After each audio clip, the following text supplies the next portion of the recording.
Hi, I'm Anna. My life changed drastically 5 years into my marriage with Paul. We were a typical couple. I was a teacher, and he was a manager at an energy company. Everything was going smoothly until his dad passed away, leaving his mom, Elaine, alone in their family home. That's when Paul surprised me with some big news. "Anna, we need to talk," Paul said one night, sounding very serious. I stopped scrolling on my phone and looked at him. "What's wrong? Is everything okay?" He took a deep breath. "It's about Mom. She's all alone in that big house since Dad died. I think we should move in with her." I felt my stomach sink. Move in with Elaine? She and I don't get along at all. Paul, are you serious? You know Elaine and I are like oil and water.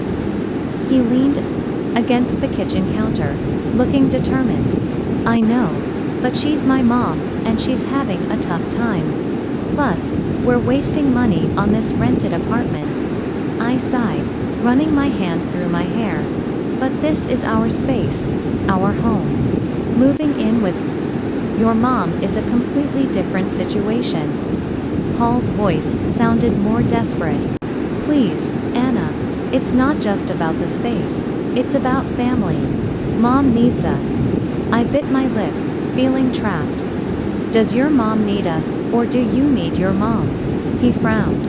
"That's not fair, Anna. I'm not asking you to live in a bad place. It's a big house with plenty of room for all of us." I crossed my arms, feeling the tension rise. "And what about our life here? Just give everything up because Elaine says so." Paul's tone became firmer. "It's not like that, and you know it. I'm thinking about what's best for everyone," I shot back. "Everyone, or just Elaine?"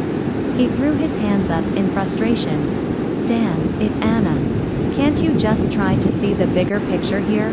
I glared at him. "I am looking at the bigger picture, Paul. Our life, our independence. Not just playing happy families in that gloomy old house of hers." The argument went in circles, but eventually, I gave in for Paul, for the sake of peace. But deep down, I dreaded every bit of it. Moving day came, and it was as uncomfortable as I had imagined. Elaine's house was this big old structure, with rooms that echoed and a constant chill in the air. Elaine greeted us with a stiff smile. "Welcome to my home. I expect you to respect my ways." I forced a smile, trying to keep the peace. "Of course, Elaine. We appreciate you letting us stay, but living with Elaine was like living with a hawk. She had a comment for everything. Don't put the dishes away like that, or you're over the plants." It was relentless. One night, after a particularly harsh critique of my cooking, I exploded to Paul in our room. "I can't do anything right for your mother. It's like living with a drill sergeant." Paul rubbed his temples, looking equally frustrated. "Anna, just give it time. She's old and set in her ways." I threw my hands up. "Great. So, we just tiptoe around her until the end of time." He didn't have an answer, and honestly, neither did I. This house, with its constant surveillance, and Elaine's scrutinizing eyes, was suffocating. Life at Elaine's house was becoming more challenging by the day. Just when I thought I could manage, Paul dropped another bombshell. It was a quiet Sunday afternoon, and I was seeking solace in the garden when he approached me. "Anna, we need to talk." I looked up, a knot forming in my stomach. "What is it now, Paul?" He took a deep breath. "I think you should quit your job and stay home. We're spending a lot on a nurse and housekeeper for Mom. It would be more practical." I stood up, feeling anger flare up inside me. "Quit my job. All I love teaching. It's not just about the money." He ran his hand through his hair, sounding tense. "I know, but think about it. It would make things easier here. I shook my head, feeling disbelief. So, I just become a full-time maid and nurse. That's not the life I want. Paul's voice rose. It's not about what we want, Anna. It's about what's practical. My mom needs us. I glared at him. No, your mom needs you. I didn't agree to be her caretaker. He shot back. Well, things change, Anna. We need to adjust. That word felt like a slap. I cherish my job, my independence. This wasn't adjusting. This was sacrificing. You know what, Paul, fine. I'll do it, but don't expect me to be happy about it. He sighed, seeming relieved. Thank you, Anna. It means a lot. But it didn't feel like a victory. It felt like I was losing a part of myself. Quitting my job was tough, and the days that followed were even tougher. Now, I was a full-time housekeeper, nurse, and cook. Elaine, as always, had something to say. About everything. One day, I snapped. Elaine was criticizing the way I ironed her clothes, and I couldn't take it anymore. Elaine, can you just stop? I'm doing my best here, I said, my voice trembling with frustration. She looked surprised. Well, I'm sorry if I have standards, Anna. I threw the iron down. I'm not your servant, Elaine. I'm your son's wife. I'm here trying to help, and all you do is criticize me. There was a tense silence, and then Elaine's expression softened slightly. I know you're trying, Anna. I'm just used to things being a certain way, Elaine said softly. I sighed, feeling some of the tension ease. I understand, Elaine, but I have my own way of doing things. From then on, things improved slightly. Elaine toned down her criticisms, and I made efforts to respect her preferences. It was a fragile peace, but better than constant conflict. As time passed in Elaine's house, the atmosphere grew more strained, almost suffocating. Paul became increasingly distant and withdrawn. He was often late from work, and when he was home, he seemed to disappear into the spare room, as if it were his refuge. One evening, unable to bear the silence and distance any longer, I confronted Paul in the kitchen. Paul, what's going on with you? You're hardly present. And when you are, it's like you're not even my husband anymore. He avoided eye contact, absent-mindedly stirring his coffee. Work's a nightmare right now, Anna. Just piles of stress. I leaned against the counter, arms folded. I understand stress, Paul, but it feels like you're shutting me out. You're physically here, but emotionally, you're somewhere else. He sighed heavily, still focused on his coffee. I don't know what you want me to say, Anna.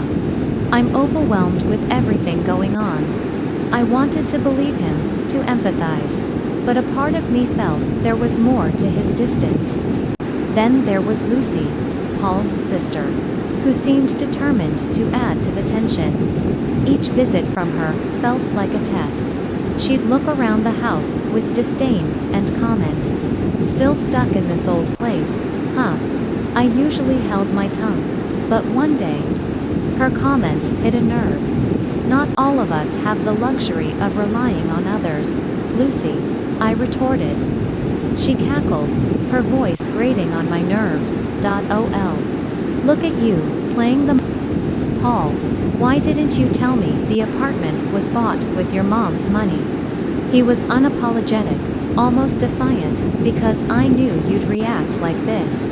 "It's an investment, Anna. It's not a big deal." I couldn't believe his audacity. "Not a big deal. You're risking your mom's savings and keeping it from me. What else are you hiding?" He turned away, ending the conversation with a dismissive wave. "You wouldn't understand, Anna. It's business. Business."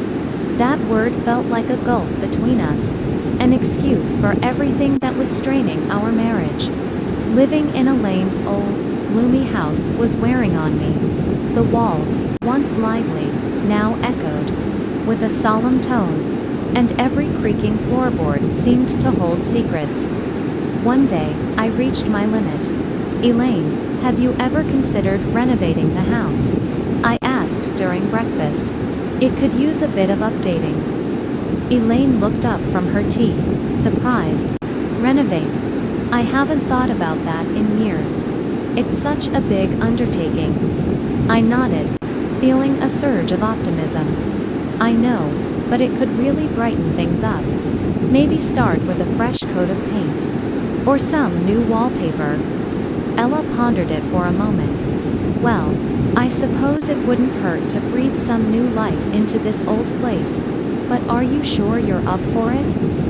I smiled, excited for the opportunity. "Absolutely. It'll be a positive change." And so, it began. I threw myself into the renovation, painting walls, choosing wallpapers, and even attempting to restore some of the old furniture. It was hard work, but it felt rewarding, like I was breathing new life into the house, and in a way into myself. One day, while I was busy with paintbrush in hand, Paul walked in. He looked around, his expression one of shock and disbelief.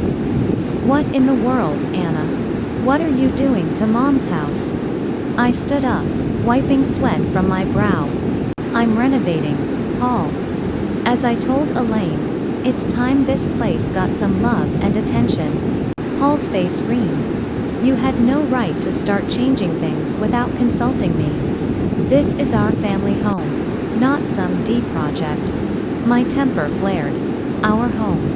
When was the last time you cared about this place, Paul? I'm trying to improve it." He took a step closer, his voice rising. "You're overstepping, Anna.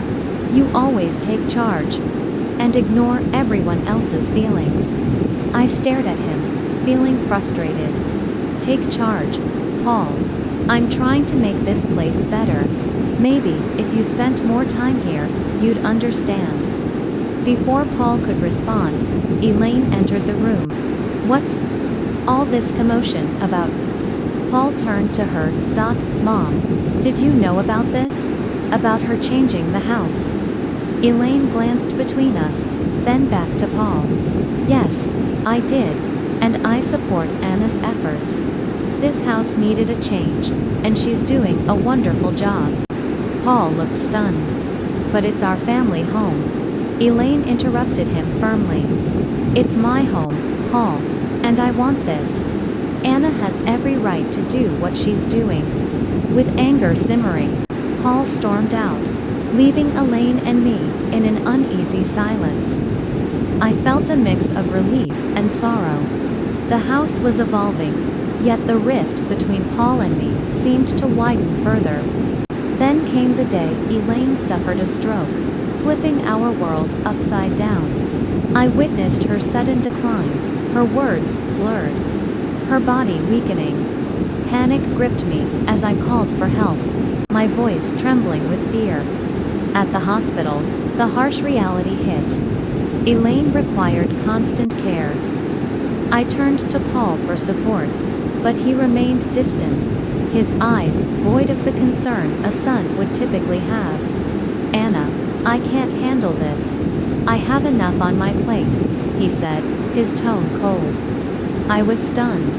"You can't handle this, Paul. She's your mother."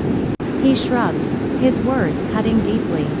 "Yeah, and she's been a burden for years. This is just the final straw." I couldn't contain my disgust. "She's not a burden, Paul. She's family. She needs us." His laugh was bitter. "Us? No, Anna. She needs you. I've got other things to deal with." I was left speechless, my admiration for him crumbling. I took on the responsibility. Elaine's will was more than just material possessions. It felt like her way of urging me to be resilient and forge my own path. I resolved to start afresh, using what Elaine had left me to create a new life. The house, once a symbol of hardship, now represented a place of new opportunities and beginnings.